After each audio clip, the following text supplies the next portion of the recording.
नहीं सर, ये जो आईनी इदारे वाली बहस है ना, ये आईनी इदारे से ये नहीं होता कि सुप्रीम कोर्ट का फैसला उन पर बाइंडिंग नहीं। पहले और बिल्कुल अगर चेयरमैन नायब और बाकी सारे इदारे जो कि आईनी हो सकती हैं तो इनके खिलाफ भी हो सकती हैं। और ये क्यों नहीं मानेंगे इस फैसले को? मतलब ये अचानक आईनी supremacy election commission of Pakistan में कहां से आ गई? ये अचानक स्पीकर की जो खत लिखने की रिवायत है, ये भी एक नई चीज आ गई। तो मेरी समझ से बाहर है कि जहां सुप्रीम कोर्ट ने फैसला दे दिया और उसमें से 11 जजेस इस चीज को तस्लीम कर रहे हैं कि बैट सिंबल केस को गलत इंटरप्रेट करके आपने एक सिचुएशन क्रिएट की, लेकिन वो कह रहे हैं कि जी हमने इसको नहीं मानना, और सुप्रीम कोर्ट को ultimate arbiter of the in the constitution भी कहते हैं।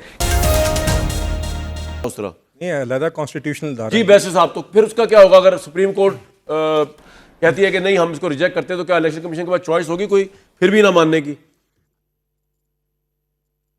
सर कानूनी तौर पर तो चॉइस इसलिए नहीं होगी क्योंकि आर्टिकल 189 हमारे कॉन्स्टिट्यूशन में है कि जहां पर सुप्रीम कोर्ट का कोई भी फैसला एक क्वेश्चन ऑफ लॉ को डिसाइड करता है, it is binding not only on the courts, तमाम इदारों पर बाइंडिंग होता है, वो आईनी है या कोई भी अदारा है। दूसरी बात जो आमिर साहब ने बात की, वो बड़ा ज़बरदस्त पॉइंट है जो उन्होंने उठाया कि जी बाद में लॉ एक ने आगे, लेकिन सुप्रीम कोर्ट की मखसूस नशिस्तों का जो फैसला है उसमें आर्टिकल 51 को भी इंटरप्रेट किया गया है, और आर्टिकल 51 के तहत ही ये फैसला आया जो कि अभी तफसीली ऑफ कोर्स आएगा। तो ये एक्ट जो कि लेटर इन टाइम आया है, ये रिडंडेंसी इसलिए इख्तियार कर जाएगा क्योंकि जिस सिचुएशन में वो एप्लीकेशन होनी थी उसके ऊपर फैसला आ चुका है, और वो फैसला आइन की भी तशरीह की गई है उस फैसले में। सो उसको इस एक्ट ऑफ पार्लियामेंट से मेरा नहीं ख्याल कोई इफेक्ट होगा। तीसरा, जो मुतफर्रिक दरखास्त दायर करने जा रहे हैं उसका भी फेट ऑलमोस्ट वही होगी जो अभी पिछली दरखास्त का फैसला इलेक्शन कमीशन ने लिया। मेरे नजदीक लेकिन अगला सवाल ये कि इलेक्शन कमीशन अगर डट जाए, अगर इलेक्शन कमीशन डट जाए कि जी हमने नहीं मानना, हमारी इंटरप्रिटेशन ऑफ द कॉन्स्टिट्यूशन और पार्लियामेंट एक्ट की ये है कि सुप्रीम कोर्ट का ये फैसला अगर हम मानेंगे तो it's a rewriting of the constitution, या ये कॉन्स्टिट्यूशन से बाहर फॉल करेगा, तो सुप्रीम कोर्ट के पास कोई पावर है कि चीफ इलेक्शन कमिश्नर या इलेक्शन कमीशन को बुला के काउंट करे, या पावर नहीं है क्योंकि इलेक्शन कमीशन तो एक आईनी और आजाद अदारा है? नहीं सर, ये जो आईनी इदारे वाली बहस है ना, ये आईनी इदारे से ये नहीं होता कि सुप्रीम कोर्ट का फैसला उन पर बाइंडिंग नहीं। पहली बात ये कि वो इससे इनहराफ नहीं कर सकते। दूसरी बात ये अगर इनहराफ करेंगे तो उनके खिलाफ कंटेम्प्ट की प्रोसीडिंग हो सकती हैं, और बिल्कुल अगर चेयरमैन नायब और बाकी सारे इदारे जो कि आईनी हो सकती हैं तो इनके खिलाफ भी हो सकती हैं। और ये क्यों नहीं मानेंगे इस फैसले को? मतलब ये अचानक आईनी supremacy election commission of Pakistan में कहां से आ गई? आज नेशनल असेंबली के स्पीकर उनको जब खत लिख रहे हैं तो वो कस्टोडियन हाउस में उन मेंबर्स के भी हैं जिनकी रिजर्व सीट्स के फैसले हैं, वो सिर्फ ट्रेजरी बेंचेस के स्पीकर तो नहीं है। ये अचानक स्पीकर की जो खत लिखने की रिवायत है, ये भी एक नई चीज आ गई। सो मेरी समझ से बाहर है कि जहां सुप्रीम कोर्ट ने फैसला दे दिया और उसमें से 11 जजेस इस चीज को तस्लीम कर रहे हैं कि बैट सिंबल केस को गलत इंटरप्रेट करके आपने एक सिचुएशन क्रिएट की, लेकिन वो कह रहे हैं कि जी हमने इसको नहीं मानना, और सुप्रीम कोर्ट को ultimate arbiter of the in the constitution भी कहते हैं कि अल्टीमेट फैसला वो करते हैं। वो कहते हैं नहीं जी उसको छोड़े, हम एक फेडरल कोर्ट बना के उसमें इन चीफ जस्टिस साहब को भिजवा के तो हम फैसला वहां से ले लेंगे। सवाल ये है कि राइटली और रॉन्गली फैसला जैसा भी है, मैं उससे एग्री करूं या डिसएग्री करूं, बट एक उसको स्टेटस दिया हुआ सुप्रीम कोर्ट को आइन के तहत, आपने उसको फॉलो करना है। फैसले तो देखें ये भी हुए हैं कि 13 साल बाद, ये पता नहीं 8 साल बाद रिव्यू पिटीशन में एंटरटेन होकर किसी को रिलीफ मिल गया था, तो क्या आज हम आके कहेंगे वो फैसला गलत था? इस तरह अगर आप चूज करना शुरू कर देंगे कि फैसला सही है या गलत। सर आपके सामने रिव्यू पिटीशन के अंदर एक प्रेसिडेंट सेट हुआ था आफ्टर आई बिलीव 8 या 7-8 इयर्स के बाद मियां नवाज शरीफ साहब का जब केस डिसाइड हुआ था, तो उसकी भी कोई नजीर नहीं मिलती। सो मेरा कहने का मकसद ये है कि उसको एक्सेप्ट करना है और आपने मूव ऑन करना है। बिल्कुल पॉइंट आ गया, आपका पॉइंट आ गया। मैं चाहूंगा इसको, ये जवाब मैंने काफी आपके साथ टाइम एंगेज किया लेकिन आप इसको मुझे क्लियर जवाब नहीं दे रहे थे आमिर साहब की, क्योंकि शायद ऐसी पॉलिटिकल कंपल्शन नहीं होगी। आमिर भाई ये बताएं कि इन्होंने क्लियर कर दिया कि जी आईनी इदारा जितना भी आज़ाद हो इलेक्शन कमीशन, वो जिस तरह नैब एक आईनी इदारा है, आज़ाद इदारा है, लेकिन कंटेम्प्ट तो उसमें भी लग सकती है और वो भी कोर्ट की जुरिस्डिक्शन में आता है। तो सारी बातें फिर नेटशल एंड में तो ये आ गई ना कि अगर मुतफर्रिक दरख्वास्तें, review petition after the detail judgment सब सेटिसाइड कर दे सुप्रीम कोर्ट, और उसके बाद इलेक्शन कमीशन से कह के इसको इम्प्लीमेंट करना है, is there any choice by law available for the election commission, the आज़ाद इदारा, कि वो कहे जी हम फिर भी नहीं कर सकते? क्योंकि आपको याद है, आखिरी बात सर फिर आप जवाब दे दीजिएगा, कि यूसुफ रजा गिलानी साहब ने भी यही कहा था कि जी मेरे तो हाथ बंधे हुए हैं, कॉन्स्टिट्यूशन कहता है कि जी प्रेसिडेंट ऑफ पाकिस्तान जरदारी के साहब के खिलाफ for as long as he is in the office मैं लेटर नहीं लिख सकता, लेकिन कंटेम्प्ट लगी उन पर। ये हमारी सुप्रीम कोर्ट के यही तो मसले बने, मैं तमाशा नहीं कहूँगा। लीगल जूरिस्प्रूडेंस जब दिल किया जिसके लिए नई निकाल दी। नवाज शरीफ का केस पनामा से अकामा बनाया, कौन सी लीगल जूरिस्प्रूडेंस थी कि ब्लैक लॉ निकाल के आपने सज़ा दे दी? क्योंकि तय हुआ था, इंडिया ने 1 साल पहले कह दिया था कि ये सुप्रीम कोर्ट सज़ा देगी।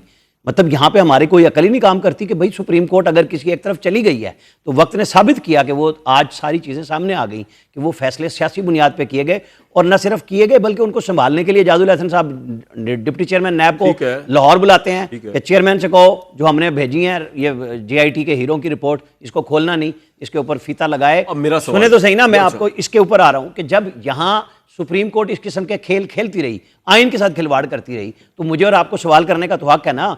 आप अपनी सैंक्टिटी बनाएं। अभी मैं इफ्तिखार गिलानी साहब की मतीउल्लाह जान से गुफ्तगू सुन रहा था, जो हमारे बड़े सीनियर लॉयर भी हैं, अटॉर्नी जनरल भी, मतलब लॉ मिनिस्टर भी रहे, बड़े सुलझे हुए आदमी हैं।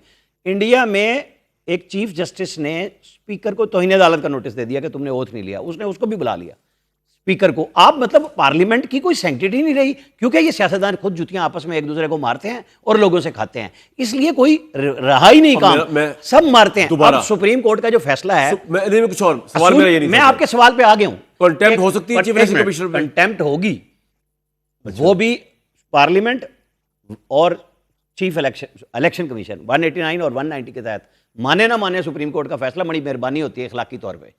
ये जब अगर सेट ही होनी है ना कि जी मेरी मर्जी का फैसला है और मैंने मनवाना है, जो हमारे मंसूर अली शाह साहब ने कहा है ना कि आपको मानना है, तो फिर इस बहस को चल लेने देना। कोई लड़ाई तो नहीं होगी, गुत्थम गुत्ता तो नहीं हो गए ना, लटम लट तो नहीं हो रहे ना।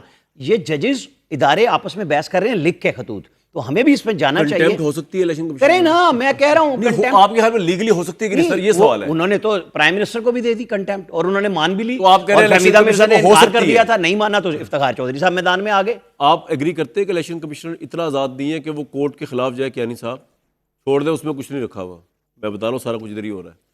ये इतना सर, हम कागजों पे पेपर्स की बुनियाद पे इधर ही लिखा हुआ है। मैं आपको बताऊं मैं क्या निकाल रहा था, वो माइनॉरिटी जजमेंट निकाल रहा था जिसपे छोड़ दे मुझे और राणा साहब को। दो सुप्रीम कोर्ट के सीनियर जजेस ने कहा कि आपके इस मेजॉरिटी ऑर्डर को ग्राउंड रखने के लिए या इन फील्ड रखने के लिए री writing of the constitutional required है या एक्स्ट्रा कॉन्स्टिट्यूशनल है, ये अल्फाज उसके अंदर मेरा सवाल ये है, नहीं आप सर मेरा सवाल सुन लेना, उसके बाद आप जवाब अपने हिसाब से दीजिएगा, मैं वो फोर्स थोड़ी कर सकता हूँ। चीफ इलेक्शन कमिश्नर अगर नहीं बात मानते सुप्रीम कोर्ट की, at the end of the day उन पर कंटेम्प्ट लग सकती है। आमिर साहब भी इन सो मेनी वर्ड्स कह रहे हैं कि लगा बहुत सारे, क्योंकि प्राइम मिनिस्टर पे लगी तो उन पे भी लग सकती है। बैरिस्टर पसोरा साहब भी कह रहे हैं। बैरिस्टर साहब आपके पास आ रहा हूं 1 मिनट में, जी आप बताएं सर। मेरी गुजारिश है, आप एक हाइपोथेटिकल सिनेरियो पे बार बार गुजारिश सुन लें। आप कह रहे हैं अगर एक CMA एप्लीकेशन आ जाए, अगर डिटेल्ड ऑर्डर भी आ जाए, फिर रिव्यू पिटीशन भी एंटरटेन हो जाए, फिर ये हो जाए, फिर वो हो जाए, उस सिनेरियो के अंदर तो आप सही फरमा रहे हैं, मगर फिर उस सिनेरियो पे भी आ जाए जो सवाल उठाने वाले। अब गुजारिश सुन लीजिए ना, क्योंकि आपने, मेरा ये सवाल नहीं आपने कर दिया, मैं ये सवाल नहीं, मैं सवाल कर रहा हूँ set aside this whole thing, ये केस नहीं है। क्या आपको इस बारे में इल्म है या इल्म नहीं है? एज अ कानून के तालिब इल्म तौर पे मैं सटायर नहीं कर रहा, मैं आपसे पूछना चाह रहा हूँ कि इलेक्शन कमीशन ऑफ पाकिस्तान किसी भी डिसीजन को सुप्रीम कोर्ट के अगर ना माने तो उस पर कंटेम्प्ट लग सकती है कि लग सवाल इसका जवाब देखिए हो गया सर। देखिए मेरी गुजारिश सुन लेना सर। देखिए अगर किसी पे, राणा साहब भी यहाँ पे बहुत अरसे से चीज़ों को फॉलो कर रहे हैं, इतने अहम कॉन्स्टिट्यूशनल मैटर पे चले अमल दरामद रिव्यू पिटीशन भी छोड़ दें, कम से कम एक इदारा आमतौर पे डिटेल्ड ऑर्डर का तो इंतजार करता है ना, ताकि उसके ऊपर अमल दरामद के लिए भी वो सही तरीके से अमल दरामद कर सके। एक शॉर्ट ऑर्डर के बाद वो एक अमल दरामद कर दे, डिटेल्ड ऑर्डर के अंदर कोई ऐसी बातें आ जाएं जो उस अमल दरामद को मुतासर करती हों, तो कम से कम उसका तो इंतजार करना उसका बनता है ना। क्या सुप्रीम कोर्ट के उस बेंच की ये जिम्मेदारी नहीं है कि इतनी ताखीर होने के बाद, आप बिल्कुल ठीक कह रहे हैं, सवाल उठाने के बाद नहीं होनी चाहिए सुप्रीम कोर्ट की, लेकिन मेरा ये सवाल नहीं था। बहरहाल मेरा ये सवाल नहीं था, आपने उसको वेल ऑफ किया है, वेल लिफ्ट किया है, जो भी किया। मेरा सवाल तो ये था कि क्या इलेक्शन कमीशन ऑफ पाकिस्तान जो है वो सुप्रीम कोर्ट के इंस्ट्रक्शंस या हुक्म को आईनी इदारा होने के नाते सेट असाइड किसी भी केस में, चाहे ये है या कोई और, कर सकता है कि नहीं? लतीफ खोया साहब।